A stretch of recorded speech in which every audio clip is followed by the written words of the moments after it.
অনেক পার্লার্স আছে যারা আমাকে খুবই আনন্দ করে দেয়। তো আমি যখনই যাই তাই তাড়াতাড়ি আমার এক্ষুনি প্রোগ্রাম আছে তাড়াতাড়ি করে দে, তাড়াতাড়ি শ্যাম্পু করে দে, ব্লো ড্রাই করে বেরিয়ে যেতে হবে।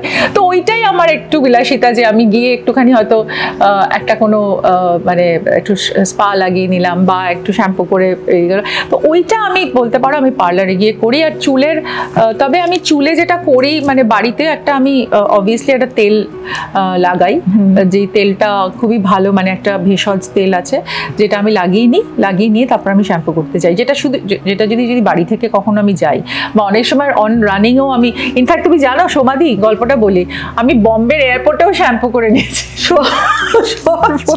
আমি দেখলাম, আমি খালি না প্রত্যেকবার ভাবতাম যে এয়ারপোর্টে কেন একটা সালোর হয় না, এত দোকান আছে এয়ারপোর্টে, এত স্পা হয়, এত ফুট মাসাজ হয়, একটা শ্যাম্পুর কেন একটা স্টেশন নেই যেখানে একটা শ্যাম্পু করা যায়, যে প্লেনে ওঠার আগে যেখানে যাবো তাহলে শ্যাম্পুটা করা থাকবে, একটা কাজ এগিয়ে থাকবে।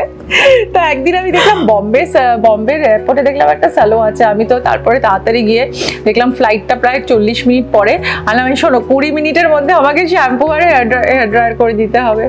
তো এটাই আর কি। তো শ্যাম্পুটার একটা বিলাসিতা আমি করি, বাট অন্য কিছু আমাকে একটা করি না, কারণ আমি আজ অব্দি কিছু করিনি, আমি জানি না তার সাইড এফেক্টস কি,